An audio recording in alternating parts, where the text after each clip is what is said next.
School പ്രവേശനത്തിന് vaccination നിർബന്ധമാക്കാനുള്ള സർക്കാർ നീക്കത്തിനെതിരെ പ്രതിഷേധം.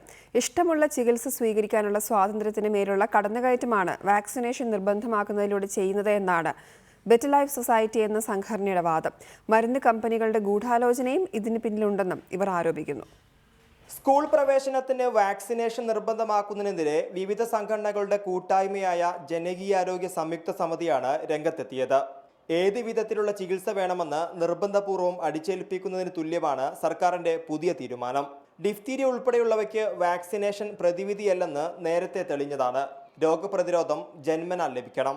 മലപ്പുറം ജില്ലയിൽ ഉൾപ്പെടെ ഡിഫ്തീരിയ എന്ന പ്രചാരണം വാസ്തവ വിരുദ്ധമായിരുന്നു. മരുന്ന് കമ്പനികളുടെ ഏജന്റുമാരും ഡോക്ടർമാരുടെ സംഘടനയും തമ്മിലുള്ള അവിശുദ്ധ കൂട്ടുകെട്ടാണ് വാക്സിനേഷൻ നിർബന്ധമാക്കുന്നതിന് പിന്നിലെന്നും ബെറ്റർ ലൈഫ് സൊസൈറ്റി ആരോപിക്കുന്നു. ഗൂഢാലോചന എന്ന് പറയുന്നത് മരുന്ന് കമ്പനികളും വാക്സിൻ ഗവേഷണ കമ്പനികളും കേരളത്തിലും ഇന്ത്യയിലും ഇത്തരം വാക്സിനുകൾ ഏറ്റവും വലിയ മാർക്കറ്റുകളിലൊന്നാണ്. ലോകത്ത് തന്നെ ഏറ്റവും വലിയ മാർക്കറ്റുകളിലൊന്ന് തന്നെയാണ് ഇന്ത്യ. അപ്പോൾ ഇവിടെ പുതിയ വാക്സിനുകൾ പൊതു ആരോഗ്യ വ്യവസ്ഥയിൽ ഉൾപ്പെടുത്തുന്നത് വലിയൊരു മാർക്കറ്റ് തുറന്നു കിട്ടലാണ്. അതിനുവേണ്ടി സാധാരണ കമ്പോള ശക്തികൾ നടത്തുന്ന എല്ലാ തരത്തിലുള്ള ഇടപെടലുകളും കേരളത്തിലും നടത്തിയിട്ടുണ്ട്. വടക്കൻ കേരളത്തിൽ ഒരു പ്രത്യേക വിഭാഗത്തെ കേന്ദ്രീകരിച്ച് ഡിഫ്തീരിയ പോലുള്ള രോഗങ്ങൾ ഉണ്ടെന്ന് പ്രചരിപ്പിക്കാൻ ചില കേന്ദ്രങ്ങൾ ശ്രമിക്കുന്നതായും വാക്സിനേഷനെ എതിർക്കുന്നവർ ചൂണ്ടിക്കാട്ടുന്നു. റിപ്പോർട്ടർ, കോഴിക്കോട്.